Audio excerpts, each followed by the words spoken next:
বন্ধুরা, তুর্কি সাইপ্রাসে ট্যুরিস্ট ভিসায় যাওয়া যায় কিনা এবং ট্যুরিস্ট ভিসায় গেলে কাজ পাবেন কিনা, কাজ করা যাবে কিনা, আপনার ডকুমেন্টস তৈরি করা যাবে কিনা, এই বিষয় নিয়ে আমার এক ভাই আসলে জানতে চেয়েছেন। সো এটা আমি ভাবছি যে সবারই জানা প্রয়োজন, এজন্য আমি একটা ইনফরমেশন ভিডিও তৈরি করেছি। আর যদি আপনাদের এমন সব আপডেট প্রত্যেক দিনই পেতে চান তাহলে অবশ্যই চ্যানেলটি সাবস্ক্রাইব করে রাখবেন, যাতে প্রত্যেক দিনই আপডেট মিস না হয়ে যায়। তো দর্শক বন্ধুরা, আলোচনা শুরুতেই আমরা বলবো, দর্শক বন্ধুরা আপনারা হয়তো জানেন যে তুর্কি সাইপ্রাসে কিন্তু যে পরিমাণ মানুষ আছে তারা সবাই ওয়ার্ক ভিসায় গেছে। এই বিষয়টা কিন্তু প্রপারলি মিথ্যা, কারণ তুর্কি সাইপ্রাসে যারা কম সময়ের ভেতরে গিয়েছেন তারা কিন্তু অধিকাংশ মানুষ ইলিগালভাবে গিয়েছেন, যেমন ভিজিট ভিসায়, কেউ এন্ট্রি ভিসায়, এভাবেই কিন্তু একের পর এক মানুষ গিয়েছেন। এবং সেই সিস্টেমটা কিন্তু এখন হচ্ছে না, কারণ এর আগে এখান থেকে 1 থেকে 2 বছর আগে যে পরিমাণ তুর্কি সাইপ্রাসে কর্মী গিয়েছে বা মানুষ গিয়েছেন, এখন কিন্তু সেই পরিমাণ যেতে পারছে না ভিসা হওয়ার পরেও। কারণ শুধু একটাই, যে ফেক ডকুমেন্টস। এবং যারা ভিজিট ভিসায় যান, ট্যুরিস্ট ভিসায় যান, যে তারা আর কেউ ব্যাগে আসে না, সেখানে যে কাজ করে অবৈধ হয়ে থাকে। আর অবৈধ থাকা একটা মানুষ একটা দেশের জন্য বোঝা এবং একটা ভয়ঙ্কর সিচুয়েশন, কারণ সে যে কোনো মুহূর্তে ভালো কোনো ক্রাইম করতে পারে এবং ইত্যাদি ইত্যাদি বিষয় আপনারা অবশ্যই জানেনই বিষয়।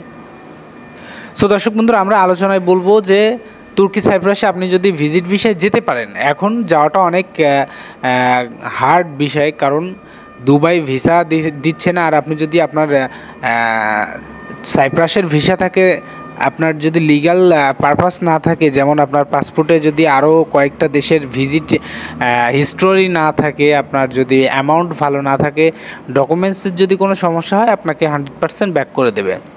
অর্থাৎ আপনারা যারা এই বিষয়ে, অনেক এজেন্সি বলছে যে আপনাকে 10 দিন, 5 দিন, 20 দিনের ভেতরে আমি ট্যুরিস্ট ভিসায় নিয়ে দিয়ে দেবো। তো ভাই, আপনারা অবশ্যই টাকা আপনি অ্যাপ্লাই করেন, আমি বারণ করব না যে আপনারা অ্যাপ্লাই করবেন না, অ্যাপ্লাই অবশ্যই করবেন, কিন্তু টাকা পয়সা পরে। আপনি আগে যাবেন, তারপরে টাকা, এই হলো বিষয়। সো আপনারা কিন্তু ওইখানে যদি যেতে পারেন, সেক্ষেত্রে কিন্তু কাজের কোনো সমস্যা নেই। কারণ তুর্কি সাইপ্রাসে অবৈধভাবে অনেক মানুষ আছেন এবং বাংলা ভাইরা অনেকেই আছেন, যারা আপনাকে যে কোনোভাবে হোক কাজ ব্যবস্থা করে দিতে পারবে। এবং বিভিন্ন এজেন্সিও আছে, সেখানে টাকার বিনিময়ে তারা কাজ দিয়ে থাকে, ডকুমেন্টস তৈরি করে থাকে। অর্থাৎ ট্যুরিস্ট ভিসা বলেন, এন্ট্রি ভিসা বলেন, আপনি যে কোনোভাবে তুর্কি সাইপ্রাসে গেলেই হলো। তবে ওয়ার্ক ভিসা বাদে যদি আপনাকে যেতে হয়, আপনাকে অবশ্যই প্রপারলি ডকুমেন্টস লাগবে এবং যাবতীয় হিস্টোরি আমি যেগুলো বললাম, আপনার পাসপোর্ট ভারী হতে হবে।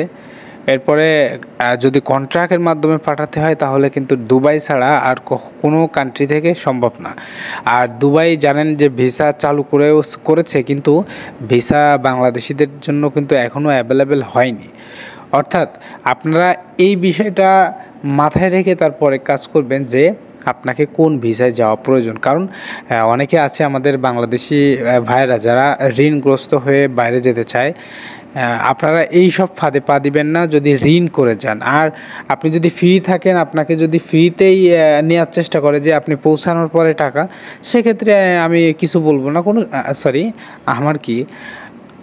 আমার এখানে কোনো কিছু বলার নেই। আপনার ইচ্ছা, আপনি অবশ্যই যেতে পারেন এবং আমি তাতে উৎসাহ দেব যে আপনারা অবশ্যই যাবেন, যদি ফ্রিতেই হয়।